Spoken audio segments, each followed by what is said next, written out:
Boa tarde a todos e a todas. Hoje, dia 24/5/2021, próximo das 14 horas, estamos reunidos para a defesa de estágio do curso de Engenharia Agronômica da discente Milena Brígido Goulart. Estão na sala a discente citada, eu, professor Marcos, que represento a orientação, a professora Jéssica Bellini, que é o membro 1, e o professor Fernando Garbuio, que é o membro 2, além da representante da coordenação de extensão, a Lidiane. Agradeço a presença de todos, em especial os membros da banca, por terem aceitado esse convite e participar desse momento tão importante da formação da Milena. Lembro que a defesa está sendo gravada e vai iniciar com a apresentação da aluna. Então, Milena, por gentileza, pode ficar à vontade para começar. Tá bom, então. Boa tarde. Como o professor já disse, eu sou a Milena Brígido Goulart, ele é meu orientador, e eu vou apresentar o relatório de estágio curricular obrigatório, onde eu fiz direcionado na produção de soja e algodão na empresa Schaeffer e Cia. Também estendo o agradecimento do professor para a banca e para a Lidiane também, que está presente na apresentação. Então, a produção de grãos e fibras, ela cresce a cada ano. Então, atualmente, a produção mundial gira em torno de 348 milhões de toneladas de soja e 24 milhões de toneladas de algodão. O Brasil, ele representa 89% milhões de toneladas de soja e produz 1 milhão de toneladas de algodão. Sendo que, no ano atual de 2021, o Brasil, ele superou em produção os Estados Unidos, né, e se tornou o maior produtor mundial de soja. Com esse crescimento todos os anos, é necessário que desenvolvam profissionais capacitados, que tenham vivência, que tenham experiência, porque vai ser sempre necessário, né? Então, para ter esses profissionais capacitados, é necessário muita vivência no cotidiano, para aprender de forma prática, porque é o melhor jeito que tem de aprender. E com isso, para nós que somos estudantes, que somos formandos, né, é necessário a realização de estágios, de coisas mais práticas para aprender realmente na prática. E para isso, né, para a gente conseguir esses estágios, a gente necessita de empresas que sejam receptivas e que aceitem os estagiários, que foi o caso da Schaeffer, que ela me aceitou, né, eu fiz estágio ali, e ela se encaminha no nicho de produção de milho, soja, algodão e pecuária. Um pouco de arroz também, mas está começando agora. Eu fiz dentro da Fazenda Rafaela, que fica dentro do grupo Schaeffer, né, onde eu pude acompanhar as atividades de colheita de soja, plantio de algodão e o manejo fitossanitário no algodão. Então, agora a gente vai acompanhar um pouco das atividades, né, de descrição das atividades práticas exercidas na cultura da soja e o algodão na Fazenda Rafaela da Schaeffer e Cia, da empresa, né. Então, a empresa, o nome Fazenda Rafaela, porque, como eu disse, é uma empresa grande e ela tem várias divisões, várias unidades de produção, e cada unidade de produção se chama uma fazenda. Essa unidade de produção fica localizada aqui no município de Sapezal, no Mato Grosso, e o nome realmente da empresa é Schaeffer e Cia Limitada, né? O meu supervisor de estágio foi o Anderson Comfort Make. Na área de atuação foi a produção de grãos e fibras, e o período de realização de estágio foi de 13 de janeiro de 2020 a 13 de julho de 2020, com duração de aproximadamente 1.088 horas. A Schaeffer, ela tem 8 unidades de produção aqui no Mato Grosso e no Maranhão, e uma na Colômbia. No Mato Grosso, ela tem as Floratelli, Iracema, Rafaela, que é onde eu fiz estágio, Três Lagoas, Santa Teresa e Voluzia. 2 escritórios administrativos, como mostra aqui no mapa, em Cuiabá e em Sapezal. A unidade de Buriticupu, que é no Maranhão. A unidade El Vento, que fica na Colômbia. E no ano de no final de 2020, agora em 2021, eles também adquiriram uma mineradora de fósforo, que fica em Bonito, no Pará. Os dados que a empresa fornece é que eles plantam em 113 mil hectares de soja, 58 mil de algodão, 22 mil de milho, e tem também a produção de 25 mil cabeças de gado de corte. Além dessas unidades de produção, eles têm uma indústria de biodefensivo, que é onde eles fazem pesquisas e a produção de micro-organismos benéficos, visando a produção de fungos e bactérias, para reduzir o uso de produtos químicos. Com essa indústria de biodefensivos, eles conseguiram a certificação da ABR, que é o Algodão Brasileiro Responsável, que é uma certificação desenvolvida pela Abrapa, que é a Associação dos Produtores de Algodão, e ela visa promover e fortificar o uso de atividades, de formas sustentáveis na produção. E com isso agrega muito valor do algodão da fibra no final, né? Até a Scheffer é conhecida aqui no Mato Grosso e nesse ramo como a empresa que produz o algodão sustentável.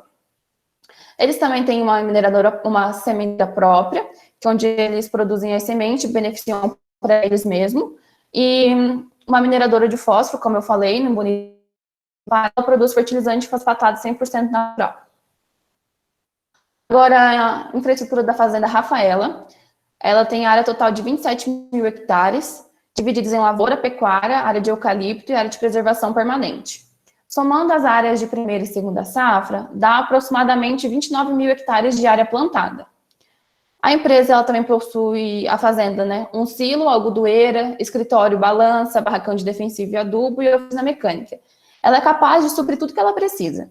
Se der um problema numa máquina, tem tudo na oficina. Se tem alguma coisa no a soja produzida seca no silo. O algodão produzido beneficia na algodoeira. Então, ela é como se fosse uma unidade independente. Como ela fica muito longe da cidade, ela é cerca de 89 quilômetros da cidade, então ela necessita ter essa independência.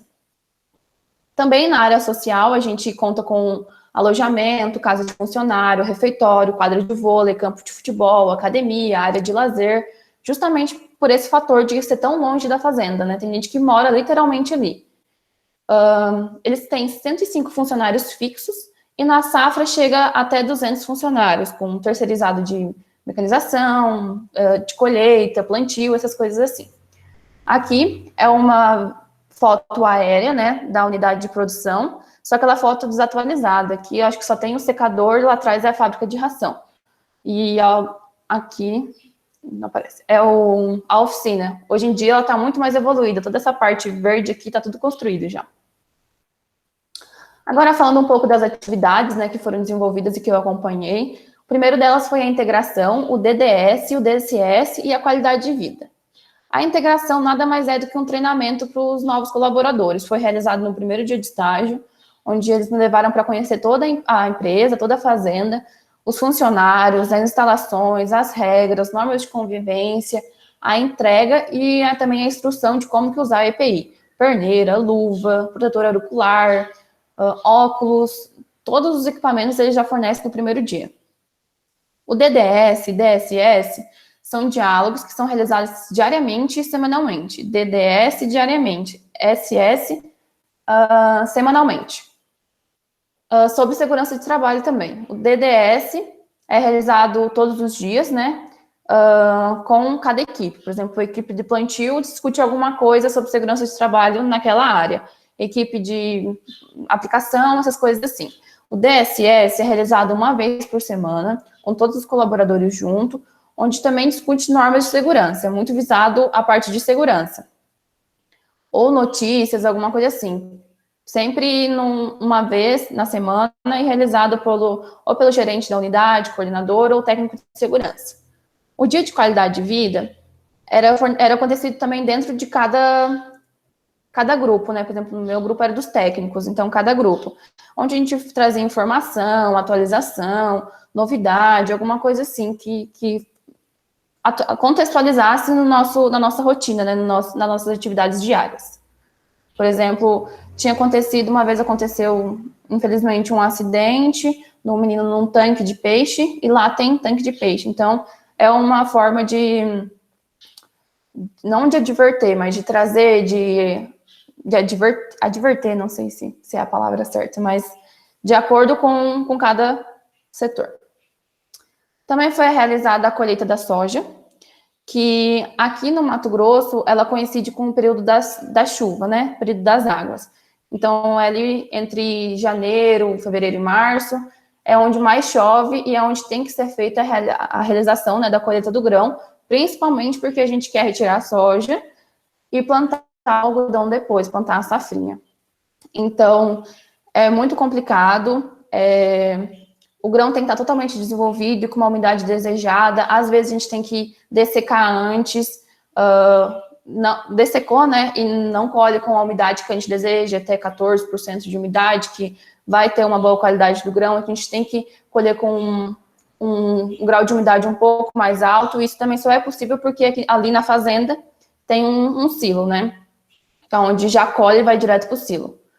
E, como eu disse, ela foi realizada durante os meses de janeiro a março, e também, além de evitar as percas com, por exemplo, lá na chuva, se deixar muito tempo no campo, pode ter grão ardido, essas coisas assim, deiscência das vagens, a gente também tem que muito cuidar com as percas mecânicas que podem acontecer com a colheita, com a colheitadeira, né? Então, por isso que era feito sempre, todos os dias, revisões diárias nas colheitadeiras, a limpeza, era passado ar em tudo para deixar elas prontas para o dia de colheita. A colheita era realizada por talhões e depois disso o grão era encaminhado para o secador. E com isso, a gente tinha esse controle de colheita, que é onde era esse controle aqui, onde a gente colocava o bloco de produção, talhão, variedade, o nome do motorista do caminhão, porque a gente tinha 5 equipes de colheita, por exemplo, eu ficava numa equipe de colheita, eu cuidava de uma, só na minha equipe tinha 7 máquinas. Então, tinha 5 equipes de colheita, tinha muita gente, a gente tinha que identificar tudo. E é com esse controle que eles vão saber de qual talhão que veio, qual a variedade, para depois, no final, poder estipular se a variedade foi colhida bem, quantos que deu a média, essas coisas assim. Aqui temos a soja já seca, a foto aqui do lado, o grão já pronto para colheita, aqui a máquina colhendo, foto aqui de cima, e ela descarregando no caminhão. Daí o caminhão vai direto para o secador. Chegando, quando está na colheita ainda, a gente tem que realizar a área de perda de colheita, né? Como eu disse, para evitar ao máximo possível essa perda. Então, era medida uma área de 1 metro quadrado, era cordinhas já com o tamanho certo, onde tinha 0,5 metros por 2 metros, e a gente contava, dentro desse quadrado, o número de grãos que tinha. Depois, a gente colocava nessa fórmula, que a gente pegava o peso de 1.000 grãos, multiplicava pelo número de grãos que a gente achou. É uma regra de 3. Dividia por 1.000, né, para achar o peso do grão naquele metro. E depois multiplicava por 10.000, que daí ia achar em 1 hectare. E depois disso a gente dividia por 60, que é a saca de soja. Então, para ver, esse valor tinha que dar inferior a 1. Se desse 1 ou mais, já quer dizer que está perdendo mais de uma saca. Daí a gente chamava o coordenador de colheita, né, que é onde ele ia ver o que podia ter acontecido. Podia ter velocidade da máquina, podia estar muito alta, velocidade da esteira, tá as faquinhas quebradas, alguma coisa assim que podia estar dificultando e fazendo perder na colheita, né? Outra coisa muito importante também era a gente avaliar a uniformidade da palhada, porque aonde a palhada vai cair é onde ela vai se decompor e onde vai incorporar a matéria orgânica, né? Então, a palhada ela tinha que ser sempre do tamanho da plataforma. Por exemplo, plataforma de 40 pés, 15 metros, ela tinha que passar a palhada que atrás dela, tinha que jogar nesses 15 metros. Menos que isso, não ia ter sei lá, 1 metro ali que não ia cair e não ia decompor a matéria orgânica. Mais que isso, no tiro do lado, ela poderia bater alguma casca, algum galho da soja, bater na outra planta e abrir vagem e perder grão também. Depois disso, ocorreu o armazenamento da soja, que levava para o secador, onde faria, né, o recebimento, classificação, pré-limpeza do grão, secagem e armazenamento. A classificação dos grãos, a gente subia no caminhão, né, na carga, e coletava 3 a 4 amostras, colocava num balde, nesse baldezinho aqui, e levava para o laboratório para fazer as análises. O laboratório era só uma salinha, que tinha o classificador da fazenda e o classificador da empresa que já comprou a soja, né, que tinha muita soja já vendida. Então, o pessoal ia buscar direto na fazenda. E daí, quando era para a fazenda, ficava no secador, era o classificador da fazenda mesmo que fazia a classificação. Então, aqui é foto minha, em cima do caminhão, fazendo a coleta, e sempre com cinto, sempre com tudo. Nada que podia ser feito, não podia ter nada que impedisse a segurança no trabalho, né? Não entrava nem embaixo do barracão sem o capacete, sem o óculos, sem a máscara, não podia entrar. Daí lá era determinado o peso de 1.000 grãos, as impurezas e as danificadas. O peso de 1.000 grãos era colocado nesse tabuleiro, com 100 orifícios, né, para caber o grão. Depois disso, esse valor era pesado, dos 100 grãos, e multiplicado por 10 para saber o peso de 1.000. As impurezas, era utilizado essas peneiras, né, onde a gente colocava a soja lá em cima, e cada uma dessas peneiras tem um tamanho diferente. Então, colocava lá, e todas as impurezas que ficavam nas peneiras de baixo eram pesado, e pesado também com o valor inicial. Por exemplo, coloquei 100 gramas de soja, e deu de impureza 5 gramas. Então, 5% de impureza na carga. E as danificadas era onde a gente pegava uma quantidade também de soja pesada, né, identificada, cortava todas elas e via qual que estava picada, que estava murcha, que estava esverdeada, essas coisas assim, e também fazia a mesma coisa, o peso, depois colocava numa regra de 3 e sabia a porcentagem. A umidade, ela já era feita por esse medidor de umidade elétrico aqui, onde nesse copinho a gente colocava a quantidade de soja, e aqui no visor ele vai explicando quanto que tem. Tinha que fechar o 100%. Fechou o 100%, a gente colocava lá em cima, aqui, a soja no orifício que tem aqui. Depois disso, ela passava aqui por dentro e ele diria quanto grau de umidade tem. Aqui tinha 13,7 graus e ela sai aqui na forminha de baixo. Também era feito o teste de transgenia, que é um conjunto para diagnosticar o glifosato, né, o EPSPS, onde a gente pegava uma amostra de soja e triturava no liquidificador, igual tem aqui. Mesma quantidade de soja era a quantidade de água utilizada, e pegava só, batia mais um pouco, né, e pegava só a aguinha, tipo um leitinho que sobra, sabe? Sabe quando faz leite vegetal que sobra aquela aguinha, assim, que é realmente leite? A gente pega e colocava nesse copinho e colocava a etiqueta para o diagnóstico. Quando tinha 2 fitinhas, que dizia que era positivo. Então, a soja era transgênica. Se tivesse só um, era negativo, que a soja não era transgênica. Também aconteceu a implantação do algodão, né? Que depois, como eu disse, foi junto com a colheita da soja, a colheitadeira já vinha colhendo aqui, a plantadeira já estava atrás plantando. Que é um período muito rápido, que precisa de muita agilidade. Foi feito o plantio de algodão safrinha, porque depois da safra de verão da soja, daí se torna safrinha, né? E também é necessário verificar a variedade de ciclo adequado, porque precisa ver o tamanho do ciclo, a época de chuva, onde vai coincidir com cada fase fenológica do algodão, essas coisas. Ele foi realizado nos meses de janeiro a fevereiro. Ela foi feita por uma semeadora de precisão, com espaçamento de 90 centímetros entre linhas, e com 9 a 13 sementes por metro linear, e com 3 centímetros de profundidade. Aqui é a foto da semente de algodão, da plantadeira, né, trator a plantadeira. Aqui é onde a gente contava, abria 2 metros, e contava quanta semente caía, dividia por 2, né, para saber.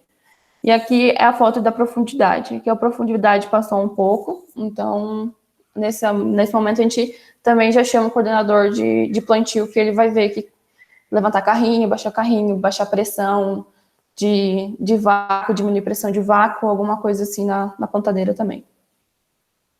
Depois disso era realizada a limpeza dos filtros do biológico, porque era plantado junto com, aqui nesse tanque, nessas caixas amarelas são as sementes, né, e nesse onde é que tem esse papel refletido ali, tipo papel alumínio, é onde fica o produto biológico. E aqui são os filtros do biológico. O biológico, ele é líquido, mas ele tem alguma coisinha pastosa, alguma coisa que sempre fica do meio de cultura, né, onde é que ele é feito. Daí tem que limpar isso, porque senão ele não passa pelos bicos, entope, então sempre tem que estar limpando. Era utilizado o bioinseticida 20, o bioinseticida 10 e 12, que está na tabela do relatório, que é o Bacillus subtilis, os Azospirillus basiliensis e o Bradyrhizobio japônico. Depois disso, a gente fazia uma contagem de stand, né, inicial, onde a gente verificava a quantidade de plantas que tinham, A gente abria uma trena de 5 metros e encontrava 4 linhas, então dava 20 metros lineares. E era ali que ia determinar se a cultura, né, ela deu certo, se não deu certo, você tem que fazer replantio. Quando eu cheguei lá na fazenda, era em janeiro. Em dezembro, eles plantaram algodão safra. Só que o algodão não veio e é de acordo com um stand que eles determinam se vai necessitar plantar de novo ou não plantar. Então, era visto plantas boas, plantas ruins, doentes, número de plantas duplas, né, flipadas e falhas. As falhas eram medidas pelo tamanho do pé. Daí a gente depois preenchia um documento, né, onde tinha que medir o nosso pé e colocar quantos que ele media. Acho que era 28 centímetros. Esse é o do tamanho da falha.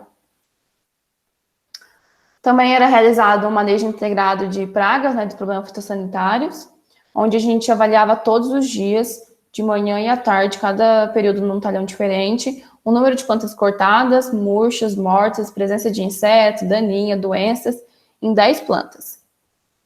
Daí, com isso, a gente fazia um cálculo de infestação e lançava nas planilhas. Depois disso, também, era realizado reuniões diárias, né, com o coordenador da unidade de produção, onde ele ia ver se tinham chegos por exemplo,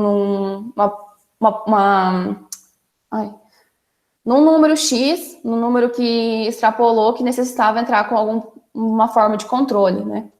Então, por exemplo, aqui eram as minhas anotações que eu trazia do manejo. Aqui, bem em cima, o número talhão, 430, e aqui eu colocava pulgão indivíduo, pulgão colônia, mosca branca ninfa, mosca branca adulto, trips, falsa, lagarta, percevejo, marrom, percevejo barriga verde, a altura das plantas tinha que anotar em todos, o estágio fenológico, B7, botão, F1, flor, depois planta daninha, pé de galinha, trapoeraba, picão preto, caruru, erva de Santa Luzia, daí anotava também dano de fito, dano de lagarta, essas coisas assim. E aqui era a planilha, que depois a gente realizar os cálculos, a gente colocava aqui o grau de infestação. Por exemplo, aqui, percevejo, 2,5. Pulgão, 10,6. Daí, com isso, a gente verificava se era necessário entrar com controle ou não. O cálculo era feito assim, por exemplo, eu fiz um talhão com 10 pontos. 10 pontos em 10 plantas, 100. Daí aqui eu achei, por exemplo, no pulgão, achei 5, 10, 11. Deu 11% de infestação, então. Era esse o cálculo. Um dos grandes entraves na agricultura, né, são esses problemas fitossanitários quando eles não são controlados. E eles podem reduzir significativamente a produção, né? Então, é necessário a gente tentar manter esses níveis de infestação controlados. É difícil a gente conseguir aniquilar todos. Então, se a gente conseguir manter em controle, conviver com ele, é mais fácil. Então, a gente precisa de um conjunto, né, de adoção de medidas que diminuam isso. Então, por isso que o manejo era tão importante, porque é com ele que a gente consegue observar diariamente a evolução, quando está no início, que é mais fácil de controlar, e essas coisas assim. Então, agora eu vou apresentar as principais pragas, foram bastante encontradas, mas eu trouxe só as principais aqui. Em lagartas, o principal foi o complexo das espodópteras, né, que foi a frugiperda, eridane e a cosmioide, onde elas apresentam um alto potencial reprodutivo, um ciclo de vida curto, e ela tem muita facilidade de encontrar plantas hospedeiras. Aqui eu trouxe a foto de cada uma delas. A identificação que a gente fazia entre elas era a frugiperda, ela tem esse Y invertido na cabeça, e esses 4 pontos no final do abdômen. A eridânia, ela é coloração escura, com essas listras claras por todo o corpo. Só que aqui, perto da cabeça dela, ela tem uma listra preta, aqui na folha de baixo dá pra ver, ó, que essa listra aqui, ó, não acompanha até a cabeça. E a cosmioide, ela é escura também, com as listras amarelas, esses pontinhos brancos nas listras amarelas, e esses triângulos em cima dos pontinhos brancos. Na foto de baixo aqui é mais fácil de ver. A característica delas é quase todas as mesmas. Começam com as folhas e quando estão em alta população, elas migram para as maçãs. A frugiperda é mais comum encontrar nas maçãs e as outras são mais desfolhadeiras mesmo. A cosmioide, principalmente, que a característica dela é essa, desfolha. ela consegue consumir quase o dobro do que elas consomem, do que a Frugiperda e a Eridânia consomem. O percevejo. Foi encontrado também os percevejos marrons e o barriga verde, onde eles causam os mesmos problemas. Eles causam deformação no botão floral, atrofiamento ou a queda deles, a abscisão. Depois desses botões eles crescem, viram maçãs, elas ficam deformadas e com pontuações internas. E também ela fica com forma de papagaio, que a maçã ela é assim pontiaguda, daí onde ele pica, ela meio que não cresce, meio que atrofia assim, e o outro lado dela sobressai, fica igual um bico de papagaio mesmo. Os capúdios, que são as maçãs quando já estão abertas, né, eles ficam defeituosos, com as manchas nas fibras e possíveis infecções por fungos e bactérias. Essas infecções são causadas pelo dejeto deles, que eles fazem na fibra, né. Aqui tem o Eupistozeros, que é o marrom, e o Dichelopsis melacanthus, que é o barriga verde. A gente também diferia eles pela forma, pela coloração deles. O marrom, ele é um pouquinho mais escuro e tem essa meia lua aqui, ó, no final do escutelo. E tem 2 espinhos bem grandes no pronoto. O barriga verde, além da barriga verde dele, né, que ele é bem característico, ele tem esses espinhos aqui pertinho da asa dele. Ele tem também pontiagudos no pronoto e tem essas duas projeções na cabeça dele. E também a ovoposição. O marrom, ele ovopõe ovos amarelos e o barriga verde é ovos meio azuis, esverdeados, assim. As condições climáticas aqui, como em todos os lugares, né, mas principalmente aqui, elas são muito favoráveis para o desenvolvimento de doenças. Então, é por isso que é necessário esse manejo, de novo ressaltando, porque é com ele que a gente vai fazer uma correta identificação dos sintomas das doenças e a gente também pode ajudar a reduzir a ocorrência ou controlar os danos da doença, né? As principais encontradas foram a mancha-alvo e a mancha azul. A mancha-alvo é causada pelo fungo Corinéspora cassicola, ocasionado por temperaturas abaixo de 30 graus e com alta umidade, disseminada por respingos de chuva e restos culturais, né? E no início das lesões são pequenos pontinhos circulares de coloração arroxeada, e com a evolução, elas formam manchas arredondadas ou irregulares, com bordas escuras e o centro um pouquinho mais claro.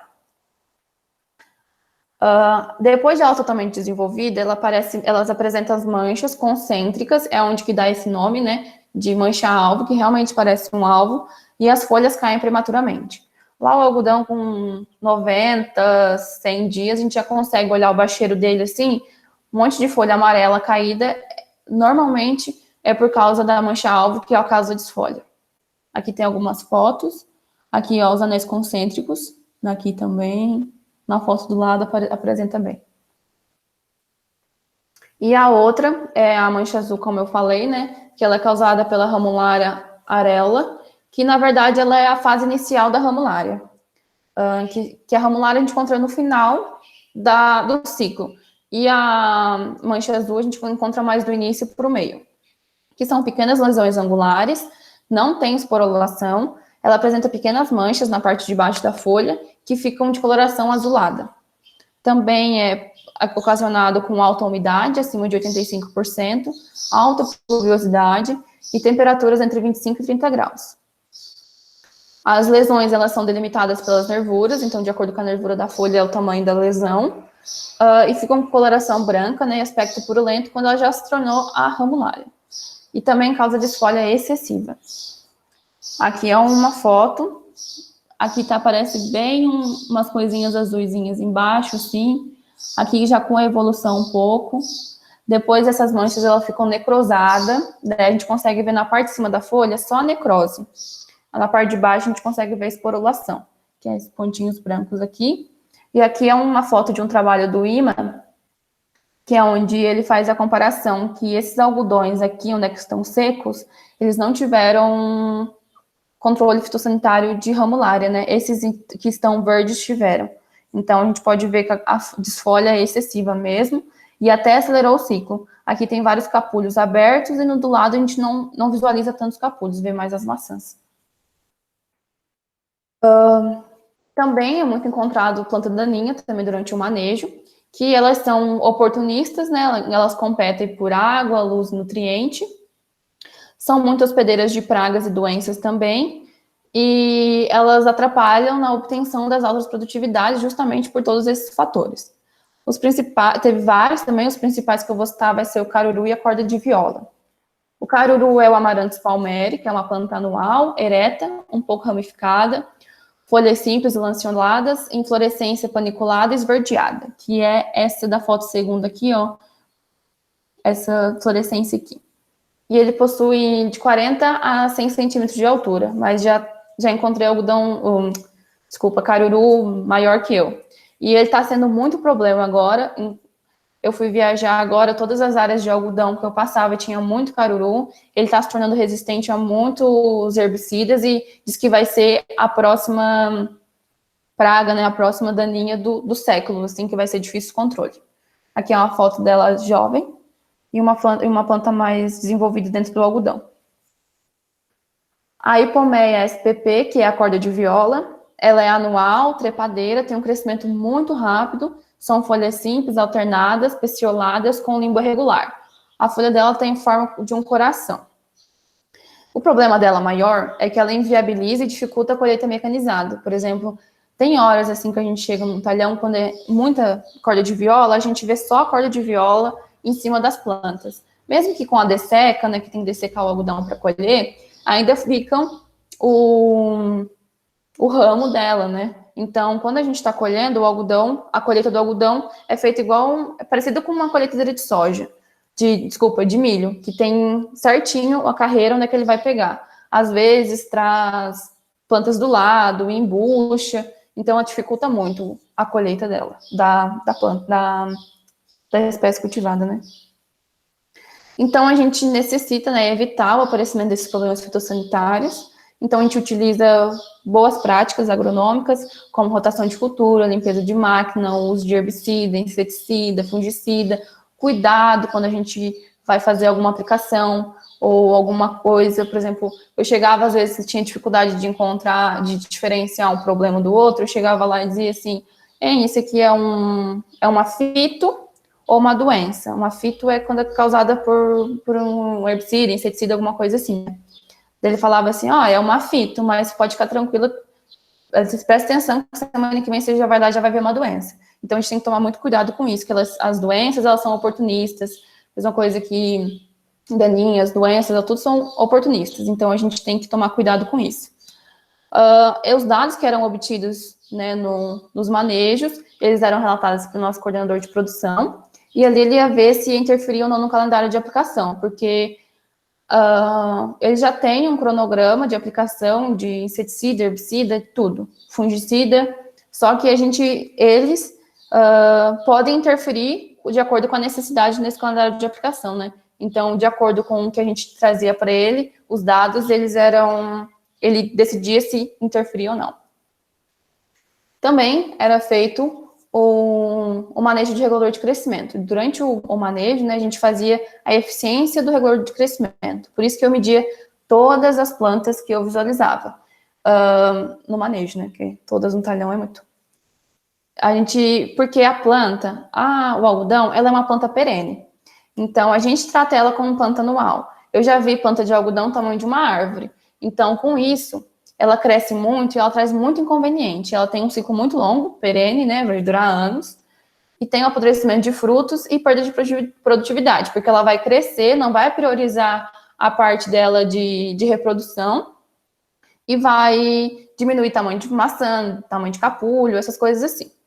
Então, a gente necessita de estratégia para delimitar o crescimento desse algodão. Então, por isso que a gente usa fitorreguladores, que ele reduz a altura, né, comprimento do ramo, onde vai facilitar o manejo, os tratos culturais, colheita e também a redução da impureza, porque depois na colheita do algodão, quanto menos galhos tiver, folha, essas coisas assim, vai ter menos na fibra, né, depois de formado.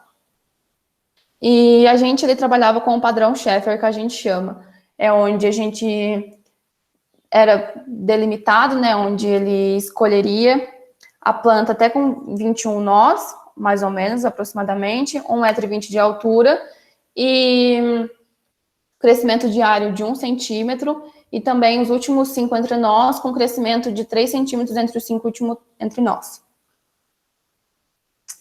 Então, a análise das atividades desenvolvidas durante o período, né, do estágio foi adquirido muito conhecimento que contribuíram para o meu desenvolvimento profissional, até depois do estágio já consegui emprego justamente pelo que eu aprendi no estágio. O único problema era que eram atividades recorrentes, como eu disse, era todos os dias, de manhã e à tarde, fazendo manejo. É legal, assim, no primeiro mês, até porque está conhecendo as coisas, mas depois vira uma coisa maçante. E também por trabalhar, fazer estágio, né, numa empresa grande com uma cultura importante. E a empresa, ela também se preocupa muito com a qualidade da produção, sempre ali em cima, verificando como é que tá, se não tá certo. E ela também se preocupa muito com o funcionário oferecendo treinamento. Eu tive treinamento para fazer manejo. Então, eles se preocupam com tudo. E também um lado social da fazenda, né? Como eu falei, a fazenda fica tão longe da cidade que eles têm que se preocupar com isso, né? Com a qualidade de vida do funcionário. Por exemplo, semanalmente tinha missa, vinha um padre aqui da cidade para ir lá rezar uma missa, tinha bar, tinha coisas que ajudavam o lado social, né? Os aspectos positivos, limitantes e sugestões. A sustentabilidade cobrada pela empresa era importante, né? Um aspecto muito positivo. Padronização dos produtos, utilização de produtos eficientes, cobrança com a segurança do trabalho. A gente não podia entrar, por exemplo, na oficina se não tivesse com um bota de proteção, com óculos, essas coisas assim. O incentivo do funcionário nas atividades diárias, possibilidade de crescimento, oferta de curso e treinamento profissional. Como eu falei, o limitante era as atividades repetitivas, que todos os dias é a mesma coisa, e também nós, estagiários, poder participar mais da rodagem técnica de profissionais, né? Porque é a gente que faria seria um incremento para nós e também para a empresa, né? Porque estaria investindo no funcionário. Então, as considerações finais. É importante, né, a presença de um engenheiro agrônomo, justamente por todas aquelas que eu falei de intervenções ou não intervenções. O monitoramento, ele é um sistema eficaz, prevenção eficaz, né? Então, fiz estágio numa empresa grande, diferente de tudo que eu já tinha visto, e eu tive uma nova visão sobre agricultura aqui no Centro-Oeste, tudo muito diferente. Alta tecnificação de sistema de produtivo e o melhor aproveitamento de recursos, a importância também da realização do estágio a campo, né, ressaltar isso e colocar em prática o que não foi aprendido, não que não foi ensinado, mas o que não foi aprendido. O pouco embasamento teórico-prático também que eu tive, principalmente na cultura do algodão, porque isso eu não tive, não estudei na faculdade, estudei no técnico, a professora Nara, há muito tempo. E esses aprendizados vão ser levados por toda a carreira profissional, né? E era isso. Agora, abertas a dúvidas. Deixa eu só... Agradeço, Milena, pela apresentação, meus parabéns. Obrigada. Queria ver com a banca como vocês acham que é melhor, se querem fazer de forma conjunta, se um começa primeiro, podem ficar bem à vontade para decidir.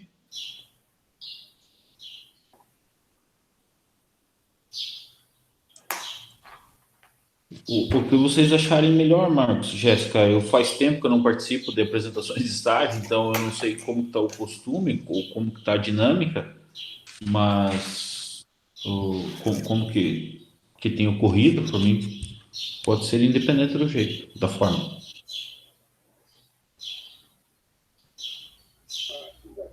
Marcos e Milena também, como vocês preferirem, por mim tá tranquilo.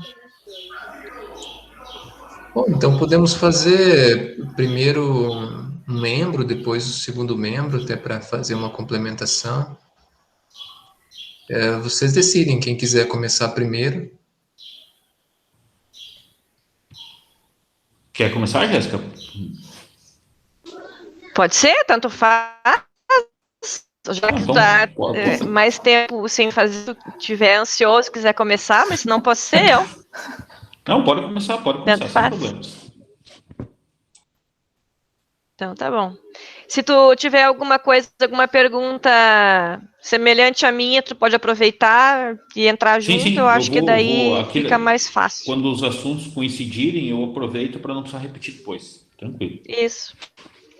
Uhum. Tá bom. Então, eu quero começar agradecendo pelo convite para essa banca, Milena, professor Marcos.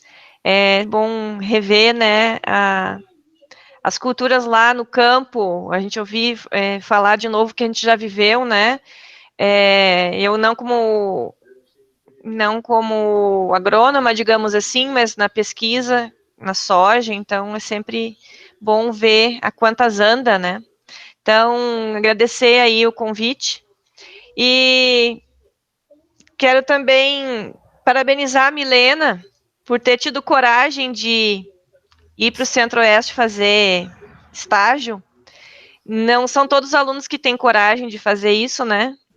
Ir para lá fazer um estágio e muitas vezes a gente percebe que as meninas têm um pouco mais, agora não tanto, mas sempre tem aquela ressalva a mais de ir para mais longe de casa e fazer o estágio. A Milena encarou isso, então parabéns.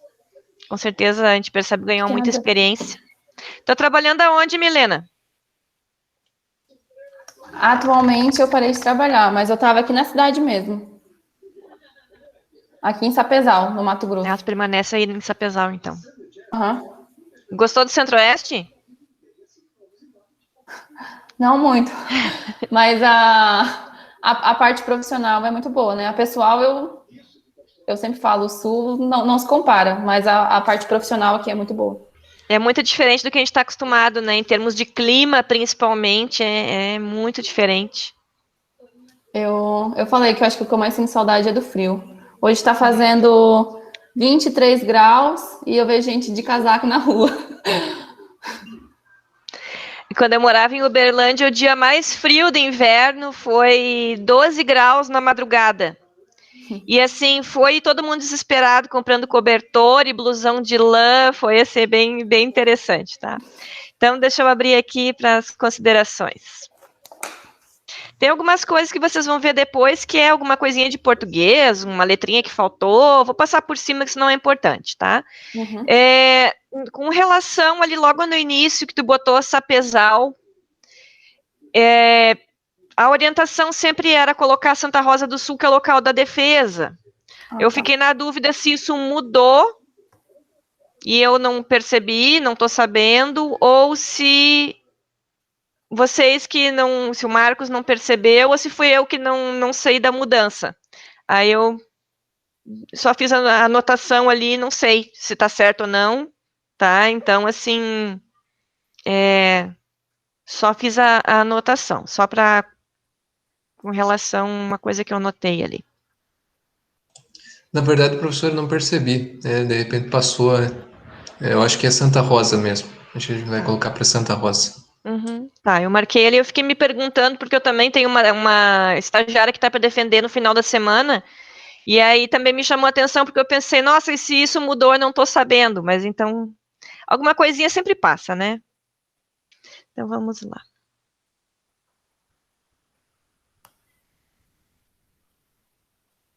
Deixa eu achar onde é que está a minha anotação. Eu gosto de imprimir, mas por conta de economizar papel. Aí a gente vai ver.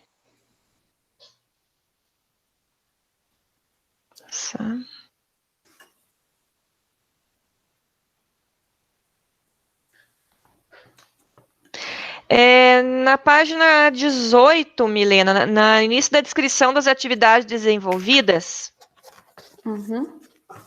tá? Ali tu tem, no primeiro item das atividades realizadas, tu tem integração, diálogo de arte e segurança DDS, depois tu tem diálogo diário de segurança, ali não seria o diário, né? Seria semanal. Isso, eu vi isso depois estudando, mas daí já tinha enviado. Tá, eu marquei isso,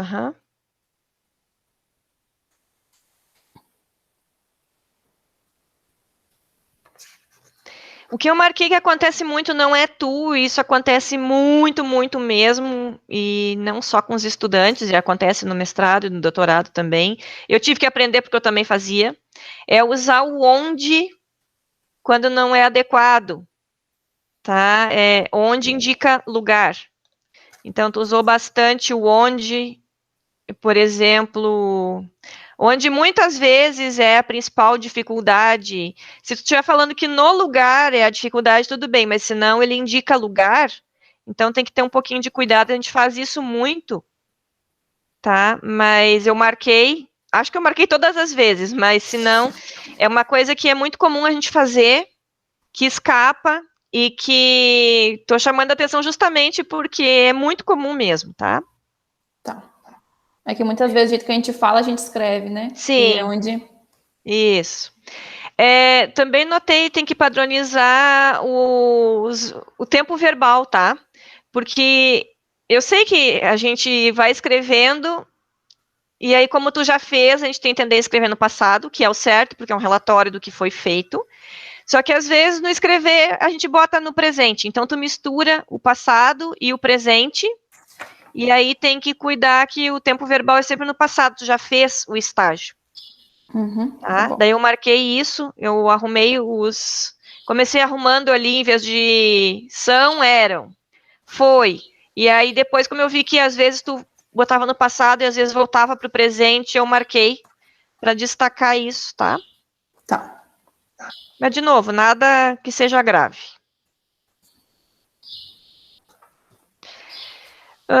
Página 20. Oi, fale. Não, só para aproveitar, já que você comentou sobre Diga. o onde, eu também tinha anotado o onde e a palavra através. A gente usa muito o através, fiz isso através disso, através daquilo. E o através é quando é para atravessar.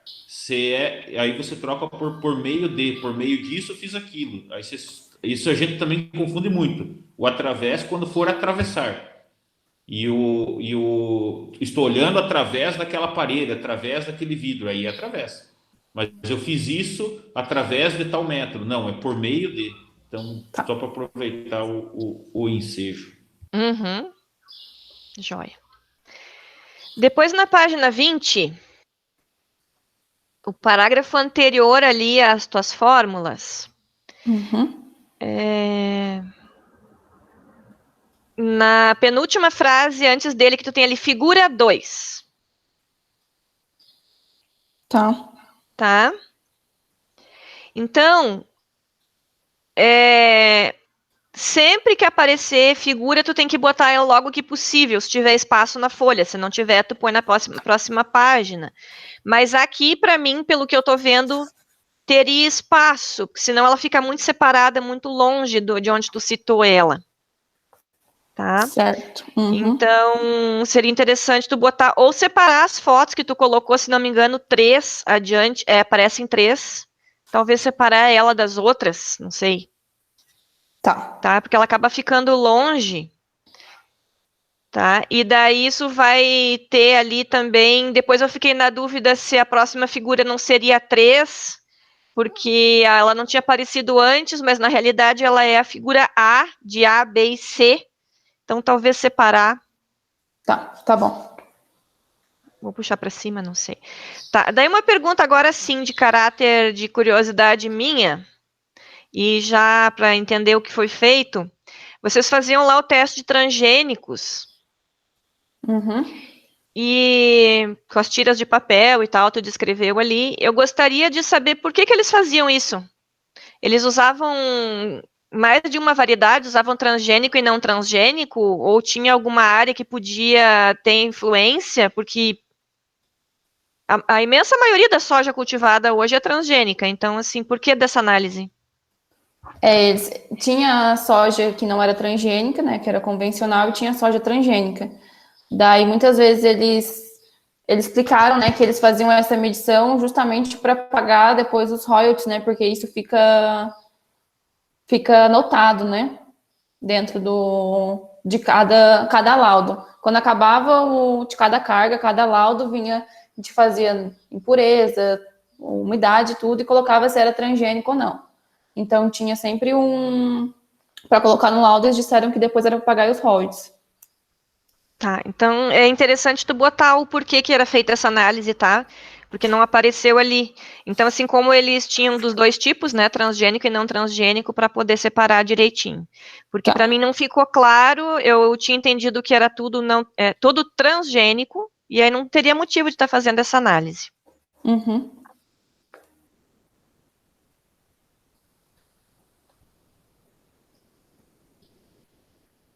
Certo.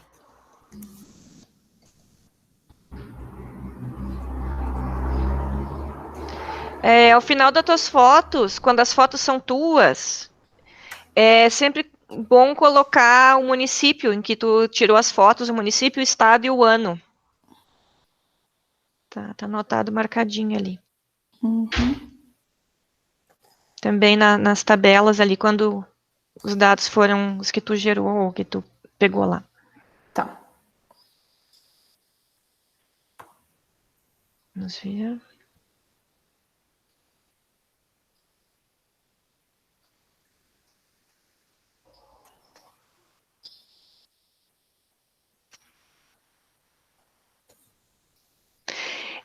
Me perguntei, sabendo o que é, tá? Eu entendi, mas eu me pergunto se é uma coisa óbvia ou não. Página 24. 2, segundo parágrafo. Uhum. Tá? Durante o manejo era observado, contado o número de plantas cortadas, murchas, mortas. Tá? Essa observação era feita caminhando sentido reto, na diagonal pelo talhão.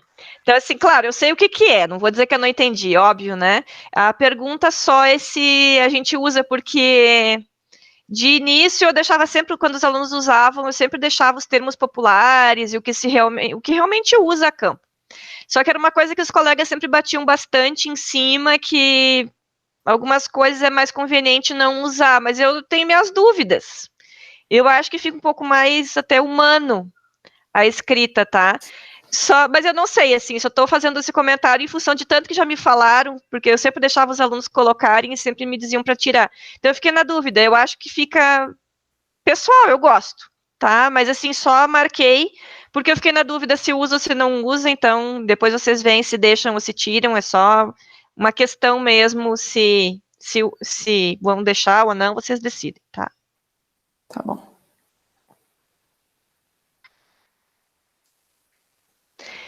Tá, agora na página 25, é a mesma coisa que eu vou comentar para pragas, vale para doenças e vale para daninhas, tá? Fiquei na dúvida o seguinte, na hora da aplicação, tu fala que é feito controle, feito manejo. Eu fiquei na dúvida, além do monitoramento, que ficou bastante óbvio que tu participou, eu não consegui entender se tu participou de controle ou não. Não. Eu fiquei na dúvida se tu assistiu, se tu não participou, se tu ajudou a fazer. Tá. Eu participei, né? Quer dizer, eu assisti, então, né? Participar era ajudar, né? Eu assisti uma tarde só no fazendo a aplicação. Só também. E depois, os outros momentos, era só no manejo.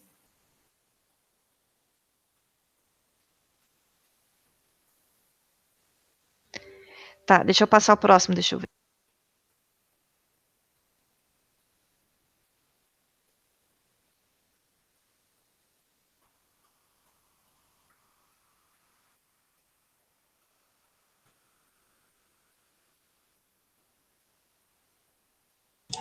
Jéssica, eu acho que ficou com o microfone desligado. Tá, não é porque eu tô pedindo pro Pedro deixar o volume baixado aqui, porque ele tá assistindo televisão, trabalha em home office, tem essas coisas.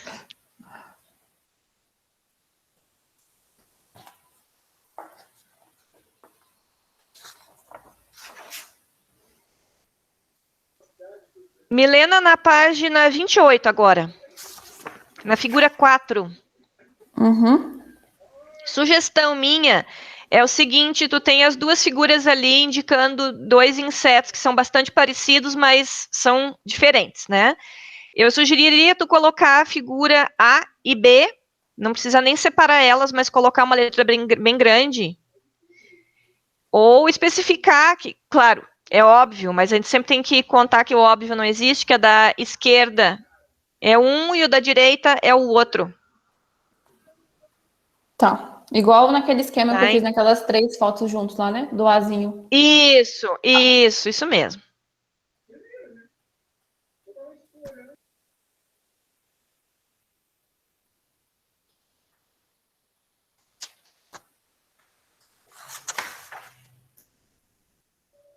Fiquei na curiosidade, confesso que não procurei, eu costumo procurar as coisas quando eu não sei, mas eu vou deixar para aprender contigo agora. Na página 28 ainda, tá? Tem um parágrafo que diz assim, são pequenos insetos sugadores de seiva, né? Na penúltima frase diz assim, acontecendo por partenogênese telítoca. Não faço ideia do que seja a partenogênese, eu sei, mas telítoca... Foi o que eu encontrei na literatura, né? Que dizia que era quando não tem a necessidade do macho. Tá, porque a partenogênese é só a fêmea. Mas a telítoca eu nunca ouvi falar. Até fiquei curiosa. Tá bom.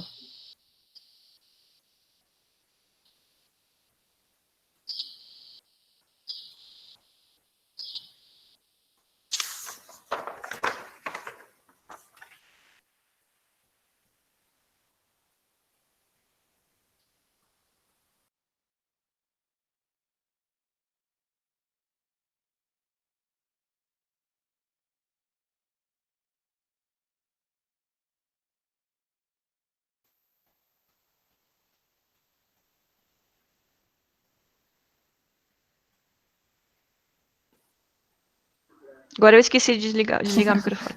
Na página 32. Certo. Tá?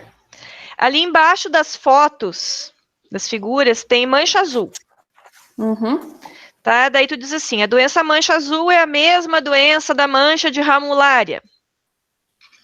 Certo. Só que em estágio de desenvolvimento inicial. Né? Então, minha pergunta é, se é uma outra espécie do patógeno, são ramulárias, mas uma é a areola, né? Se o sintoma é um pouquinho diferente, tanto que está dando o nome de mancha azul, ela ainda assim é considerada a mesma doença, sendo espécie diferente e sintoma diferente? Então, a mancha azul é a ramulária. Só que, como eu disse, em estágios iniciais, antes da infecção e antes da esporulação do fungo. Tem gente que chama de ramulária, ainda ramulária inicial, mas muita gente utiliza como termo de mancha azul. Tá, então é para diferenciar o início da doença. Isso, e o final. Tá.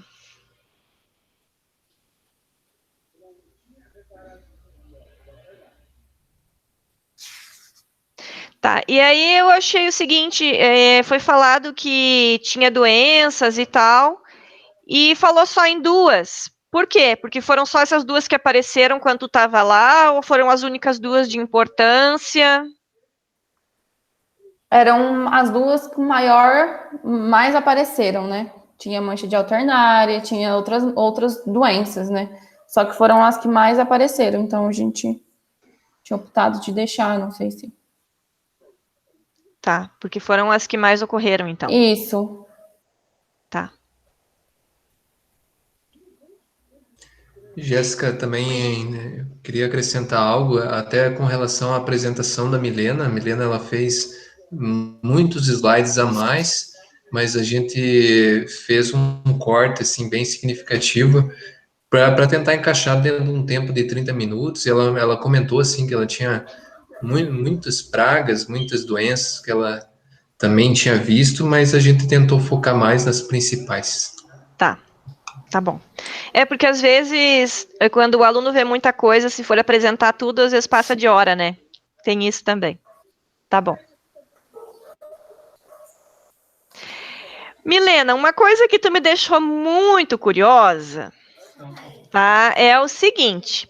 Tu tá falando ali que entre as doenças citadas, há medidas de controle que devem ser adotadas, tudo certinho, não tenho nada, mas o que tu me deixou curiosa foi há medidas de controle ali, tu tá falando de onde é que tá? Primeiro parágrafo do 33. Isso. Daí na próxima frase do mesmo parágrafo, tá? Na realidade, segunda linha, mesma frase. As medidas de controle, essas devem ser adotadas para prevenir todas elas. Como? a rotação de culturas. Aí tu me diz, lá na fazenda onde tu fez estágio, eles fazem rotação de cultura? Olha, nas áreas com maior potencial de produção, não. Mas nas áreas onde eles têm muito problema, como o nematóide, eles fazem cobertura com crotalária, ou quando, por exemplo, assim, o algodão ele tem um preço elevado, né? Tem um valor agregado muito alto, desde a semente até o final. Então, o que eles veem que não vai dar muito certo, eles colocam braquiária para fazer uma cobertura verde, ou, como eu disse, uma crotalária para melhorar para depois quando plantar a soja. Então, quando eles veem muito problema, eles evitam de plantar do que plantar e ter uma cultura mal sucedida. Mas como o algodão algodão e a soja também agora, né? Tá com preço muito elevado, as áreas boas, não adianta que essa de rotação de cultura não acontece nas melhores áreas, mas... Tá, seria mais uma sucessão, então. Tá? Porque, assim, convencer um produtor de soja, de algodão, de milho a fazer rotação, eu tô pagando para ver. Eu nunca conheci um que fosse corajoso o suficiente para isso, ou louco o suficiente, digamos, né? Rasgar dinheiro. Então, eu fiquei me perguntando, mas será? Olha, porque eu nunca vi, né? Eu fiquei curiosa, pensei, nossa, vai ser o primeiro caso em todos esses anos de experiência minha aí se aconteceu, porque é uma coisa que, como eu sempre falo na aula, é muito fácil falar. A gente fala que a rotação de cultura é ótima para controlar patógeno, para controlar inseto e tal, fazer, né, a quebra do ciclo, mas vai lá no campo fazer, que eu quero ver. Então, assim, é muito fácil falar e difícil de ver. Eu pensei, nossa, será que foi a primeira vez? Só a título de curiosidade, assim, a outra empresa onde eu trabalhei, eles fizeram com nematóide. Eles estavam tendo muito problema com nematóide. E, como eu disse, o algodão é uma planta perene, né? Eles disseram que o algodão que eles plantaram lá deu de 60 centímetros. Então, mesmo sem usar regulador, daí eles fizeram uma rotação, né? E começaram a colocar estilosante, alguma coisa assim, como uma cobertura verde para tentar minimizar o nematóide, né? Mas também foi um dos únicos casos. Tá. O nematóide está exigindo aí criatividade do pessoal e algumas medidas drásticas, porque é muito difícil mesmo, né? Agora, normalmente, ou para outros patógenos, ainda estou para ver a tal da rotação. Tá, deixa eu ver.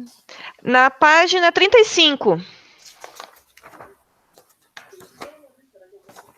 Certo. Debaixo da figura onde começa ali, corda de viola. Corda de viola é uma planta anual. Solos férteis, trabalhados e com boa umidade. O que é uma boa umidade do solo? E agora? Não, acho que não é um solo arenoso, entende? Não sei se... Um solo que consegue reter um pouco mais de umidade. Não sei dizer a porcentagem de umidade que tem que ter, né? Mas acho que não se dá, então, solos arenosos que não mantêm umidade, que não retêm umidade. Tá, seria interessante explicar um pouquinho ou colocar de outra forma, sei lá, por exemplo, próximo a número qualquer, ou sei lá, próximo à capacidade de campo, sei lá. Tá, de alguma forma aí, porque senão, assim, o que é bom para ti pode não ser bom para mim. Tá? Porque a gente sempre, quando a gente escreve, claro, a gente pensa em termos de que, eu fiz um estágio, eu estou escrevendo para agronomia, quem vai ler é um estudante de agronomia, mas vamos dizer que um leigo vai ler. Um teste que eu sempre fazia, até durante o doutorado, quando eu escrevia um projeto ali para o campus, eu fazia um teste e pedia para o meu pai ler, que meu pai é advogado, tem nada que ver com a área. Então, assim, eu dizia para ele, claro, as minúcias, né, metodologia, essas coisas, ele não entendia, mas ele tinha que entender a ideia do que eu estava propondo e, minimamente, pelo menos, entender o que eu ia fazer com relação à metodologia. Então, se um advogado entender o que eu estou propondo, vai ficar tranquilo para os outros, né? Mas é porque, como a gente não sabe quem, a gente tem que, então, sempre imaginar que não tem nada óbvio. Por mais que seja uma coisa que eu sei, estou te perguntando e eu sei, é que nem o tal do tiro reto, tiro curto, óbvio que a gente sabe o que é, mas a gente tem que considerar que o óbvio não existe, né? Então, só por causa disso, o que é uma boa umidade, o que é uma boa semeadura, o pessoal costuma botar uma boa semeadura, tá? Tá.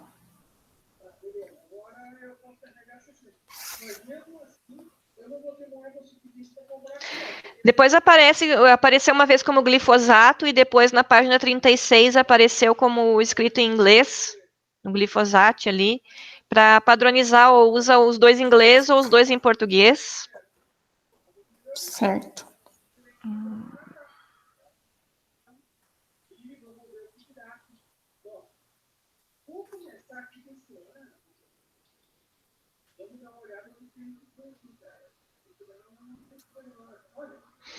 Tá, daí na 38,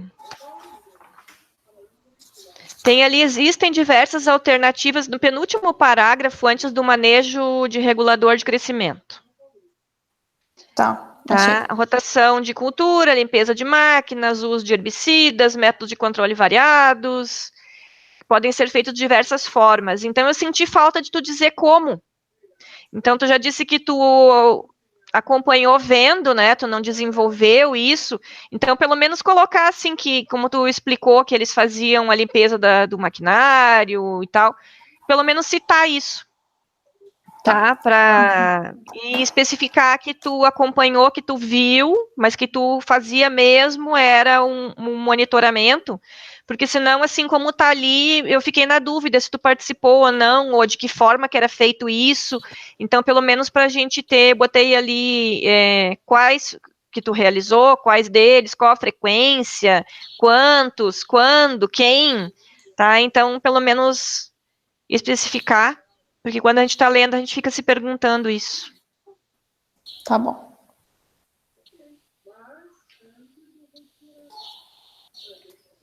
Na análise das atividades desenvolvidas na 40, Uhum.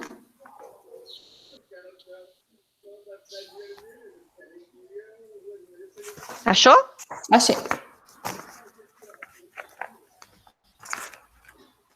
Logo no início vai aparecer assim, todas as atividades realizadas durante o período de estágio foram adquiridas e contribuíram muito. Como assim tu adquiriu as atividades realizadas? Essa frase ficou meio assim para mim, tá?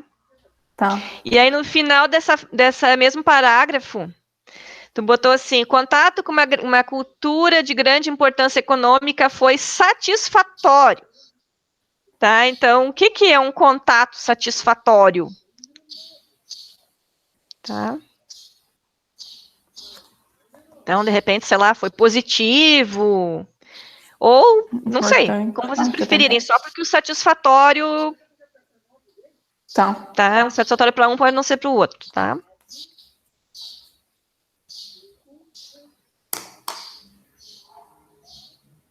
Deixa eu ver.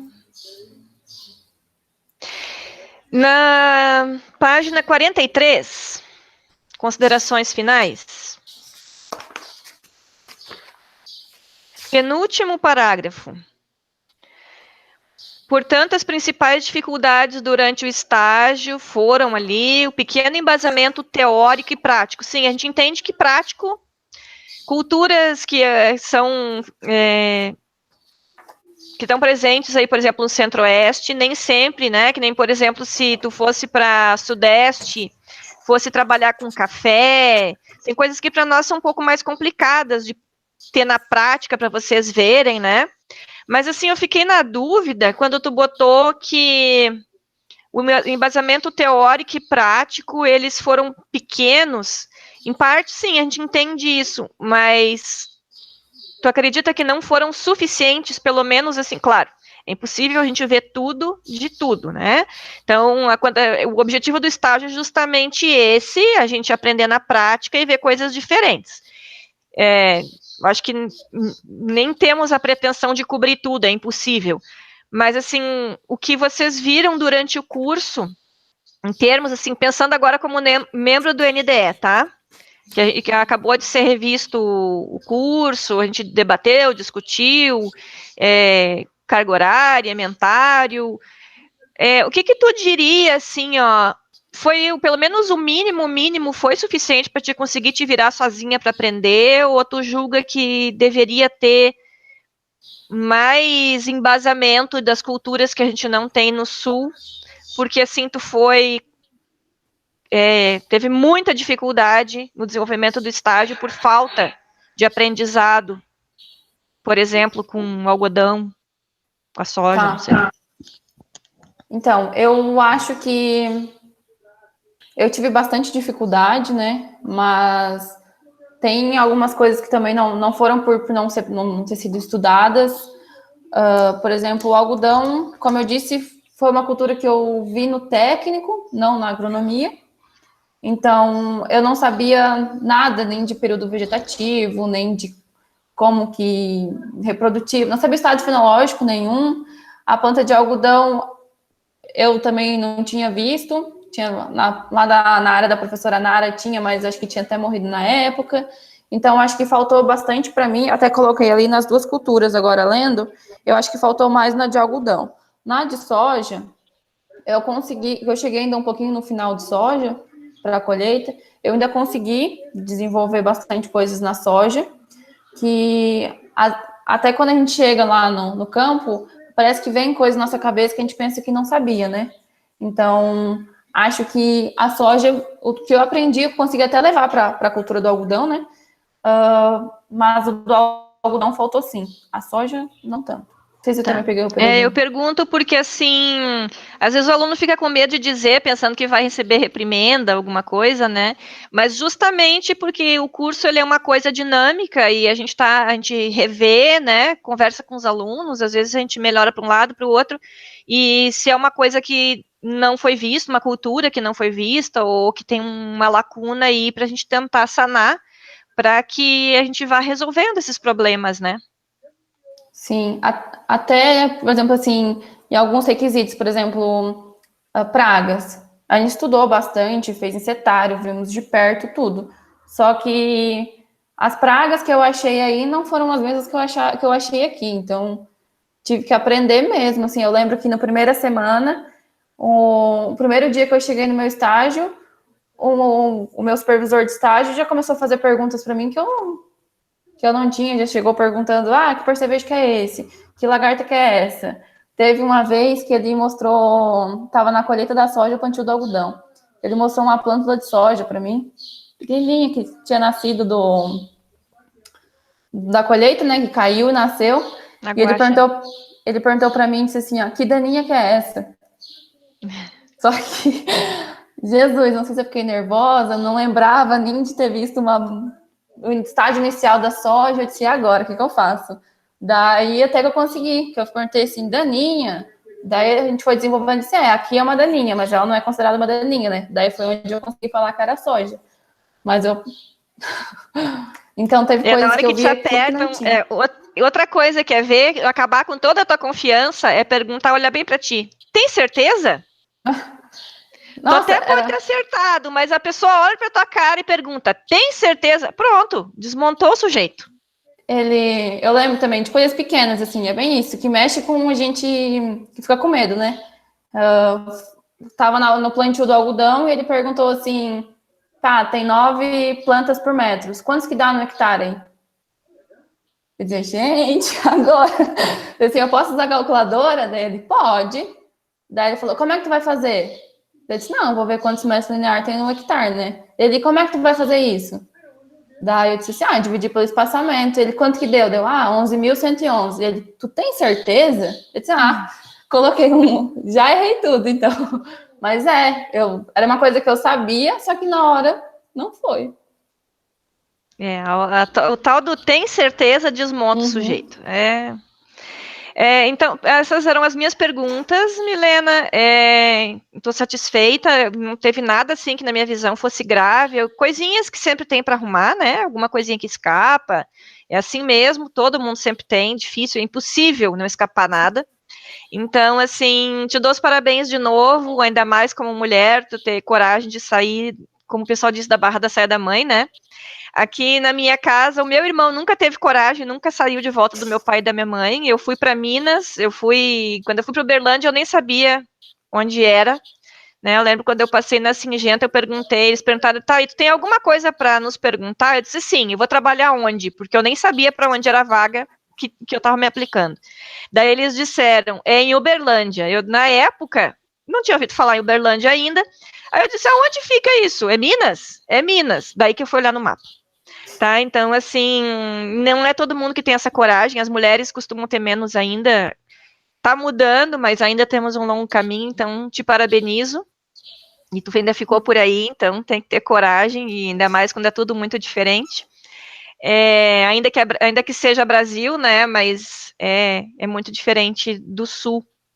Então, parabéns pelo estágio, parabéns pelo trabalho, parabéns, professor Marcos, também aí na orientação. Obrigado por terem me convidado, agradeço a oportunidade. E precisando aí da gente, é só dar um grito, pedir socorro. Tá bom, prof. Muito obrigada também pelas palavras. A gente fica com medo de ficar aqui, mas é necessário. Eu acho que tá mais fácil agora quando é assim do que ao vivo, talvez, não sei, mas sempre vai dar aquela pressão, né? Agradeço, professora, pelas considerações, todas anotadas e pertinentes. Passar para o professor Fernando, para que ele comece também com as suas considerações. Obrigado, Marcos. Obrigado, Jéssica. Então, parabéns, Milena, pela iniciativa do estágio, pela realização e pela conclusão, apresentação e execução do relatório. Então, gostei bastante do seu relatório. A professora Jéssica abordou bastante assunto com relação à parte agronômica e à parte também descrita do seu trabalho. Eu não vou repeti-los. Gostei bastante de saber que você foi para o Mato Grosso, e aí eu coloquei algumas perguntas aqui como curiosidade. Eu queria que você me falasse um pouquinho do motivo da escolha do seu local de estágio. E aí eu percebi durante a apresentação que você comentava aqui no Mato Grosso, no sentido que você está aí, então você está no Mato Grosso. Pelo seu sotaque, eu acho que você não é daí do Mato Grosso, mas se você pudesse falar rapidinho sobre os motivos de escolha do estágio e o que te levaram a fazer o estágio. Então, eu sou natural de Jacinto, né? Aí do ladinho. E eu escolhi fazer um estágio aqui, na verdade, eu disse que eu aliei 4 sonhos meus que eu tinha. Era de conhecer uma realidade diferente, né? Que eu tenho vontade de ver lugar, vontade de viajar. De cultura também, né? A parte cultural, tipo, digamos assim, de produção, né? Que é totalmente diferente aí do Sul. Eu tinha uma curiosidade para ver como é que é. Andar de avião, que daí eu vim de avião, né? Já aliei tudo junto. E de ter um maior crescimento profissional, porque até quando eu penso em voltar para o Sul, né? Porque é uma bagagem a mais que a gente tem só de saindo do nosso lugar, da onde a gente nasceu, né? Então, acho que eu aliei tudo e vim, e no final fiquei, mas pretendo voltar também daqui a pouquinho. Muito bem interessante. E na verdade eu estou me vendo 17, 18 anos atrás, que eu também fiz estágio no Mato Grosso. E até uma outra pergunta de curiosidade: qual a relação dessa empresa com o Grupo Bom Futuro? Professor, aqui é um monopólio. O dono da Schaeffer é seu Eliseu. E o Blairo é o dono da Bom Futuro. Não, o Blairo é dono da Mage. Do Amage, isso. Viu como... E eles são primos. E o Elusmar... é do Bom Futuro. Elusmar, Eraí, todo mundo é do Bom Futuro, que também são primos. Então, o seu André Mage, que é o pai do Blairo, ele até tem aqui na cidade de Sapezal, é feriado na morte dele e tudo, porque ele trouxe, né, bem dizer, ele trouxe seu Eliseu do Sul, seu Eliseu acho que é do Paraná, ele trouxe seu Eliseu do Sul para trazer aqui, foi ele que deu terras até ali para o seu Eliseu começar, que é o da Schaeffer, né, e daí disso o seu Eliseu montou seu grupo, que era antigamente o Grupo Schaeffer, agora já abriu capital para sócios, né. Daí criou o Grupo Schaeffer, o seu Eliseu ficou com a Magem, e o Elusmar, que é sobrinho, seu Eliseu criou a Magem, o André criou confundi, Eliseu, a Schaeffer, a Magem, o André, e o Elusmar, o Iraí, que são irmãos também, que criou a Bom Futuro. É um monopólio. E tem o Ox também. Quando eu vi os nomes, Magem e Schaeffer, Então, 17, 18 anos atrás, quando eu estava na agronomia, eu fui para Campo Verde, eu fiz meu estágio em Campo Verde, no Grupo Bom Futuro. Quando eu saí do Paraná, eu fazia agronomia em Ponta Grossa, eu achava que eles eram grandes, mas quando eu cheguei lá, eles são muito maior do que eu imaginava que seriam. Imagino que aconteceu isso com você também. E na época eu fui com eu e mais uma colega, uma menina, a Juliana, ela não era minha namorada, não era nada, nós fomos juntos fazer estágio aí. E quando eles me perguntaram quem vem, eu falei, vou eu e mais uma pessoa. Eu não disse que era mulher. Se eu falasse, eles não iam deixar. E aí fomos nós dois, ela enfrentou, a gente fez um bom estágio, tanto que ela foi contratada pela Ihara, devido ao estágio nosso com algodão, porque a empresa era o maior comprador de produtos da Ihara. E, infelizmente, 2 anos depois, ela faleceu num acidente de carro lá em Primavera do Leste. Aí, mas foi também desbravando, isso 17 anos, 18 anos atrás, e nós fomos de ônibus. Foi 24 horas de ônibus para chegar lá em Campo Verde. Eu imagino. Mas foi fantástico. E aí tem essa relação. E esse pessoal é tudo daqui do sul, é de Torres, Três Cachoeiras, a família Amaja daqui. Meus vizinhos aqui são parentes deles. Eu conheci o Sr. José Maria Bortoli, que é um dos sócios do Iraí, do Fernando, do Ilusmar, do Grupo Bom Futuro, e eles têm casa aqui em Bela Torres. Então, o pessoal tem uma ligação muito forte. Tem uma reportagem que eu mostro para os alunos do Globo Rural de 2010. Até essa semana eu mostrei para o pessoal do técnico, que fala sobre o Grupo Bom Futuro. Em 2010, eles já tinham 230 mil hectares de soja, o Grupo Bom Futuro. Então, e aí esse grupo que você está trabalhando também mostrando a proporção que a família teve. E eu acho que eles são todos adversários políticos, eles não se dão politicamente, cada um vai para um lado aí dessa família. O Blairo, o Iraí, eles não se dão, politicamente pelo menos. Bom, mas e Sapezal eu não pude conhecer, queria conhecer, porque é um mar de soja, Sapezal. É um lugar fantástico também, eu só conheço por foto. Campos de Julho, tem ali Nem próximo. É tudo isso, professor. Tangará da Serra. Não, aqui, é como eu falei, a parte profissional daqui, eu saí também do estágio, né? Eu saí na época de pandemia, com medo de voltar para casa, e medo de voltar para casa e, sei lá, vai que não se formava, e medo de ficar em casa. Daí eu fiquei aqui, para você ver como que é bom aqui a parte profissional, que eu fiquei aqui, eu acho que 20 dias, consegui um emprego, já comecei a trabalhar como técnica, né? Só que era a mesma atividade que eu fazia durante o estágio, que não é uma coisa que me agrada muito, que é fazer o manejo, né? E daí, agora eu saí, fiz uma entrevista para ir para o Sul, para a Timac, passei pelo fato de ele também falar que eu vim para o Mato Grosso, então não sei, desafios, tudo.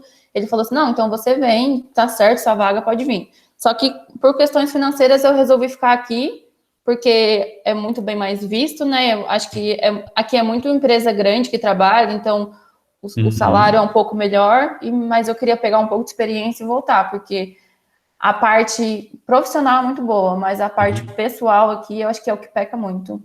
É muito longe, como tem muita extensão territorial, a cidade mais perto daqui é 80 quilômetros. A fazenda que eu fiz era 90 da cidade, e é em Sapezal ainda. Agora imagina a extensão. As cidades até são bonitas. Eu conhecia, eu não fui para esse lado oeste aí, eu fui até Lucas do Rio Verde, que é fantástico. As cidades são muito boas, são muito bonitas, são planejadas, são arborizadas, são limpas. Aqui também. Coisas que a gente sai do sul aqui imaginando que só tem onça, tigre, e não é fantástico. As cidades são muito mais bonitas que as nossas aqui, são muito mais cuidadas. Tirando Cuiabá, né? Cuiabá não é tão bonito, mas... não. CPA lá é muito feio, aquela parte lá do...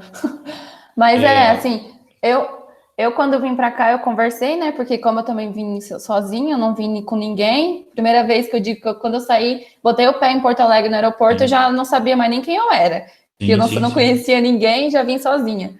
Quando eu pesquisei, tinha gente que dizia que Sapezal não tinha mercado, que era só lavoura, que andava onça atrás de casa, assim, que de noite tinha que fechar todas as portas, que senão a onça entrava dentro de casa. Eu vim com medo. Quando eu cheguei aqui, eu também me deparei com é totalmente diferente, assim. Avenida bonita, arborizada, tudo bem...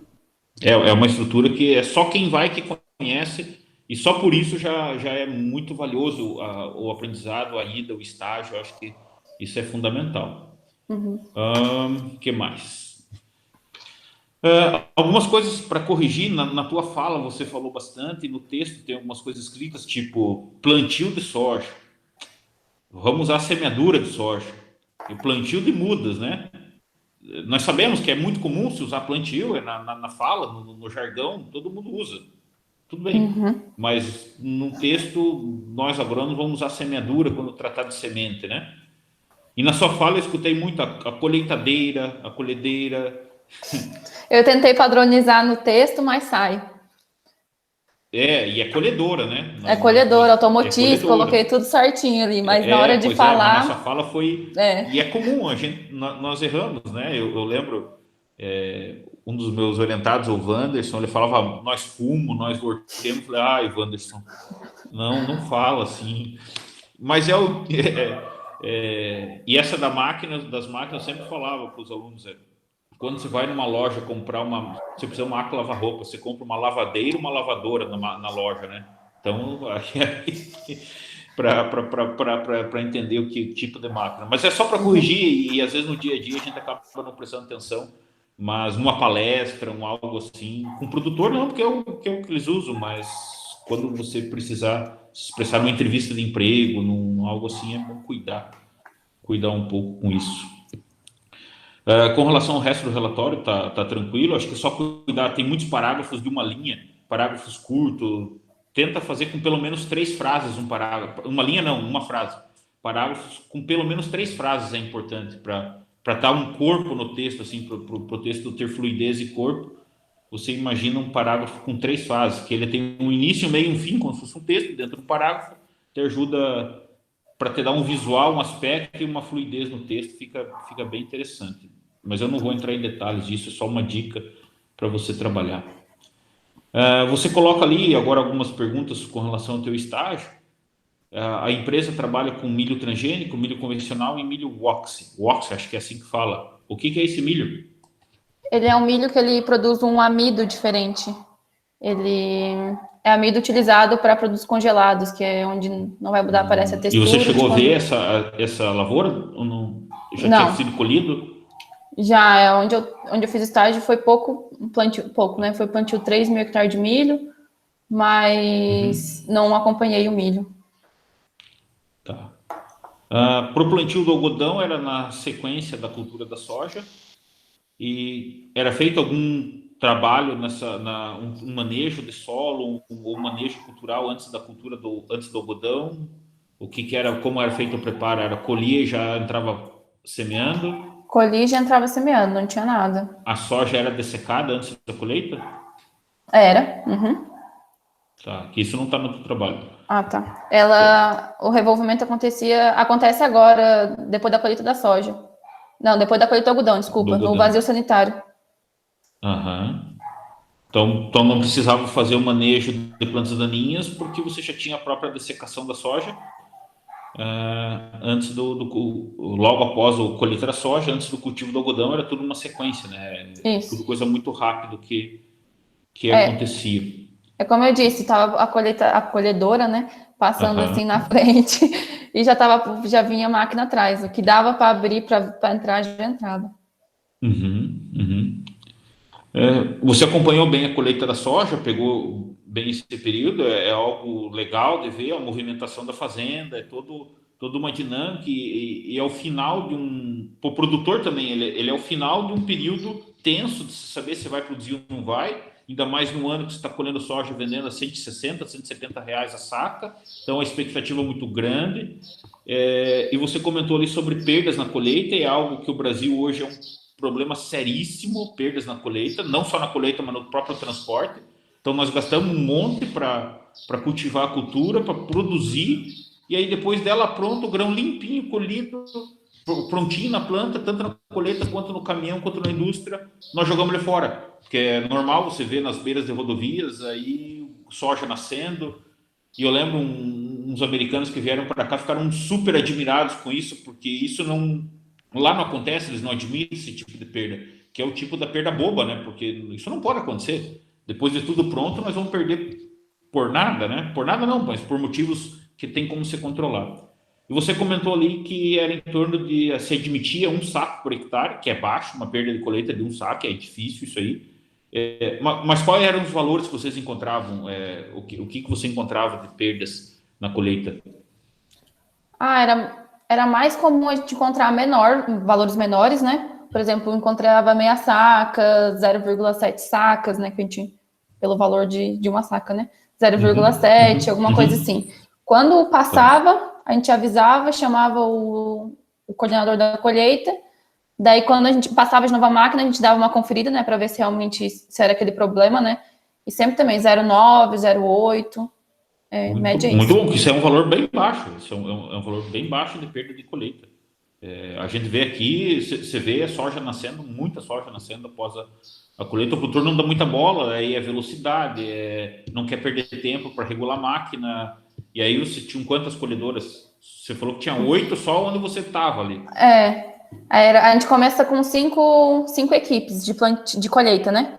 Daí tem colheita terceirizada, que a gente contratava, né, para lá. Mas depois fica só 3 equipes. Eu contei 27, parece, um dia, que tinha, que era distribuído em tudo. Da empresa, né? Naquela unidade. Quando eu estava lá, eram 42 na época, e tinha muito acidente. Quando uma ia descarregar no caminhão, uma de um lado, outra do outro, saíam, se engatavam os tubos de descarga, ninguém prestava atenção, uma batia na outra. Era bem comum os acidentes, bobo assim também.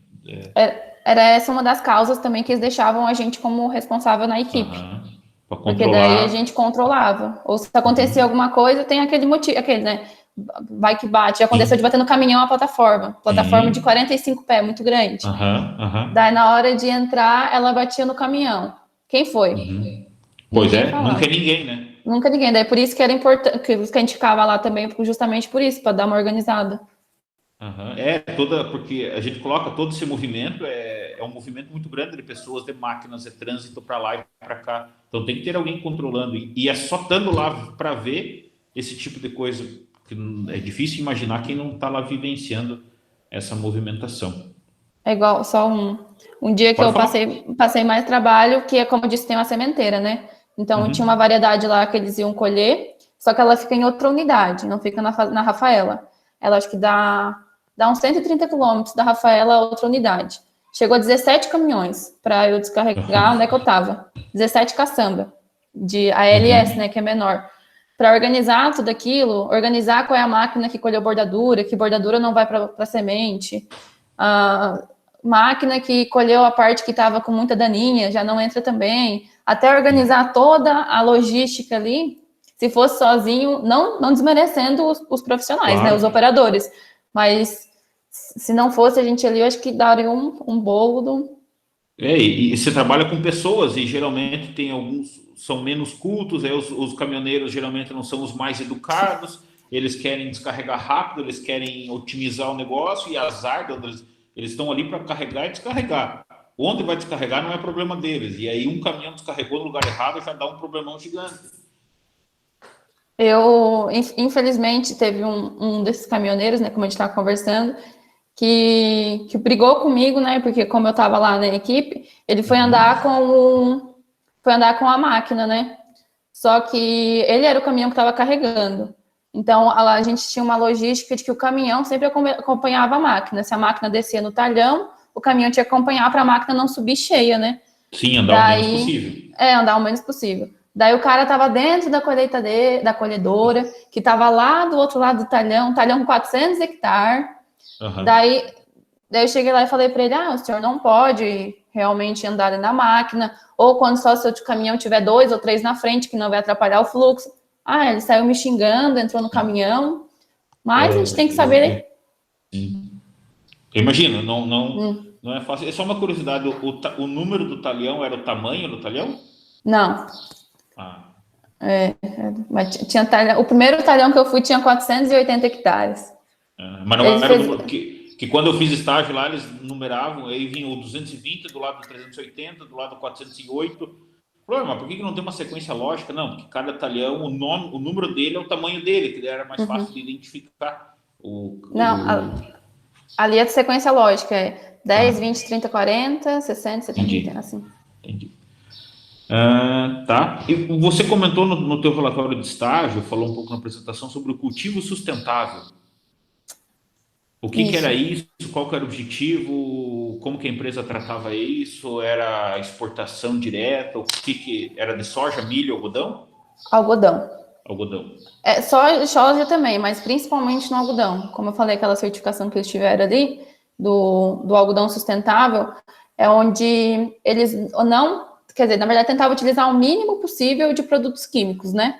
Então, a gente mantinha um nível de controle mais baixo, por exemplo, assim, um pulgão convencional, chegava até 30% de infestação.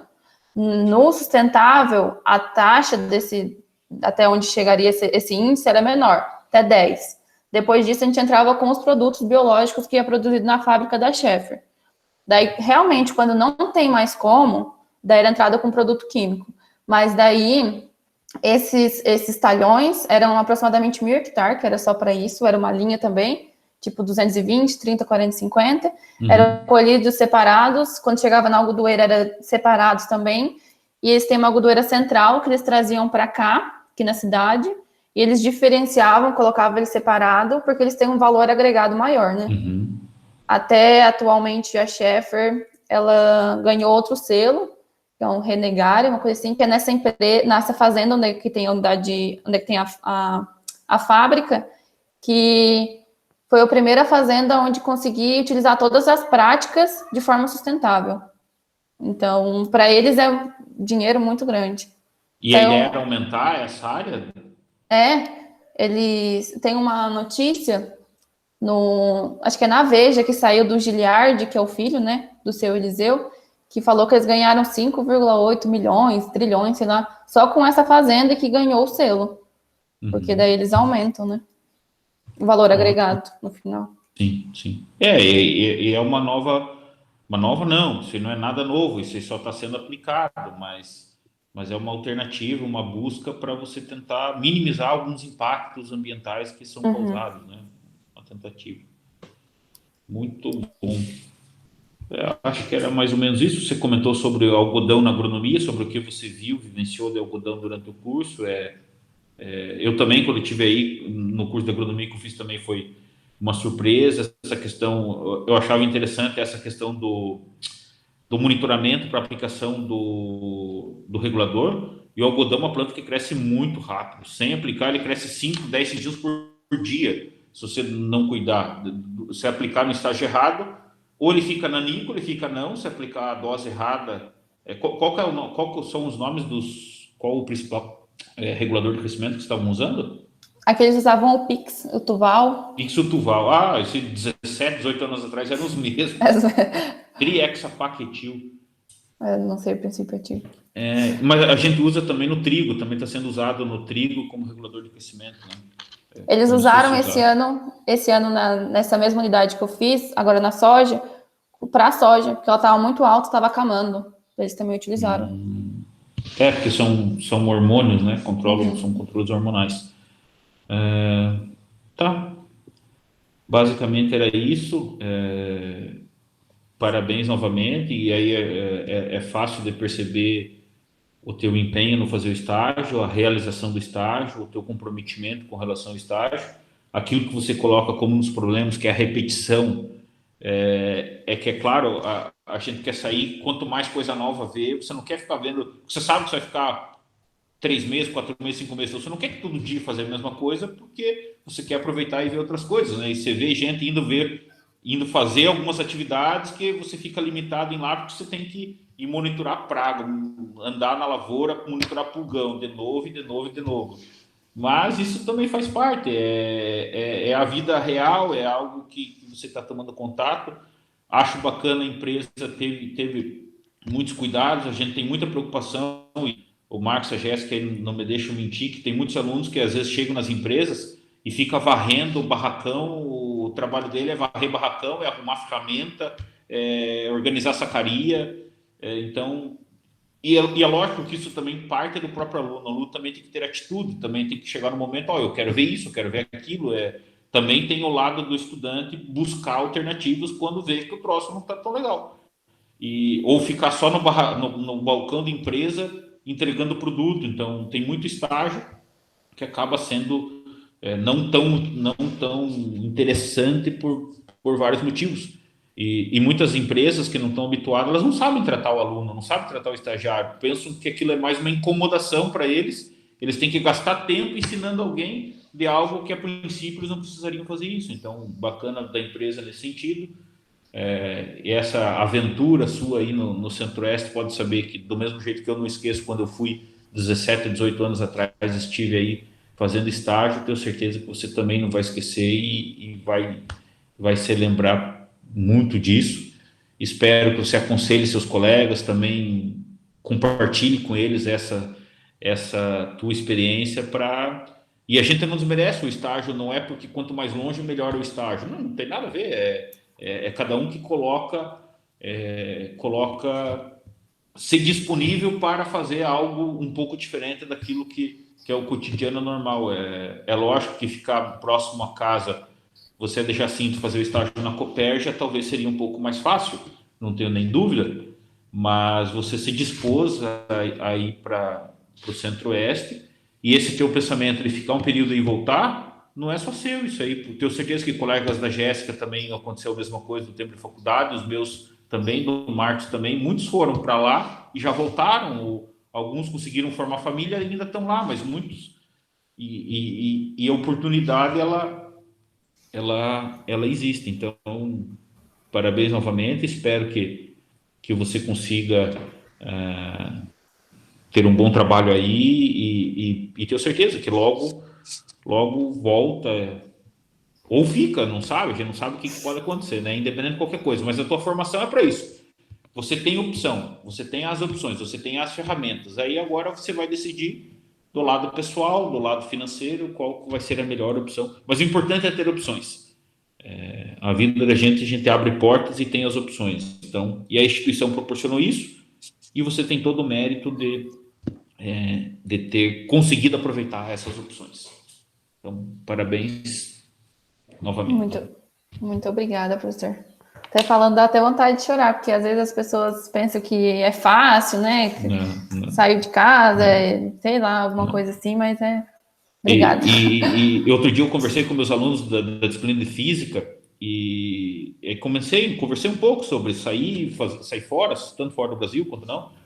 Porque geralmente a gente, quando as pessoas viajam ou saem, normalmente você vai postar no teu Facebook, no teu Instagram, a foto num ponto turístico, numa foto bonita.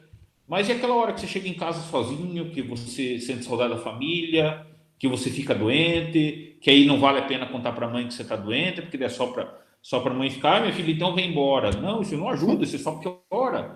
E quando você desce na rodoviária, no aeroporto, você não sabe para onde que você vai, você olha para todo lado, tudo diferente. Aí você vai comer uma comida, aí tem o tal do pequi, que eu odeio aquele pequi. Eu não consigo comer pequi. Aí é pequi com arroz, mas tinha uma farofa de banana que era gostoso. É maravilhoso. A farofa de banana salvava, mas o pequi, aquele pequi. E aí como é que faz? Então tudo isso é algo que tenho certeza que você não vai esquecer e vai te ajudar a superar muitas coisas que vão vir pela frente. Então, isso é muito importante e a gente tem que compartilhar essas coisas com os outros, faz parte da nossa vida e vale a pena, não tenho nem dúvida disso. Obrigada, prof, de novo. Eu só queria comentar, com certeza também, além do aprendizado, como o Garbui estava falando, né, que o estágio também, o aluno é quem faz, porque a empresa pode ser maravilhosa. Tem aluno da gente, às vezes do técnico, por exemplo, mas é ruim trabalhar de balconista. Sim, mas daí quando tem oportunidade, ele não vai acompanhar, ele não tenta aprender, ele fica sentado atrás do balcão esperando chegar um cliente para vender milho, pesar milho, mas outras coisas que estão fazendo, ele não está interessado em ir lá ver, proatividade zero. Então, o estágio tem muito a ver o aluno que faz, e além do crescimento profissional, o crescimento pessoal envolvido aí é muito grande. Isso é uma das coisas que se ganha muito saindo de casa. É difícil? Mas, assim, o crescimento é imenso. Então, de novo, parabéns. Obrigada. Agradeço, então, aos professores, foram todas pertinentes as colocações. Eu também lembro da época que eu fui coordenador de estágio, a gente percebe isso, né? o crescimento do aluno quando ele volta do estágio, e é muito claro, assim, acompanhar um pouco da trajetória da Milena nas aulas, e depois ela retornando do estágio, também participando um pouco da trajetória do TCC dela, dá para ver, assim, um crescimento muito legal, né? Muito legal ver o nosso aluno tendo esse crescimento pessoal e profissional. O profissional ainda você vai crescer muito, assim como o pessoal, mas isso é legal de perceber essa evolução. Mas, fechando aqui a parte do estágio, deixar aqui, se a Milena tiver mais alguma consideração para fazer, se não tiver, a gente vai pedir a tua licença, Milena, para a gente fechar a parte de avaliação, e agradecer novamente a todo mundo que esteve até esse momento aqui presente. Então, era só isso mesmo, só agradecer mais uma vez, que também eu estou aqui vai fazer mais de um ano, que eu vou para casa agora para a formatura, né? Mas foram as palavras que vocês falaram, realmente é o que define a gente agora. Eu tô até com vontade de chorar já. Mas é que a gente, longe de casa, também não tenho emprego aqui, mas eu resolvi ficar porque a oportunidade de emprego aqui é melhor do que no Sul. Então, só agradecer pelas palavras e obrigada de novo.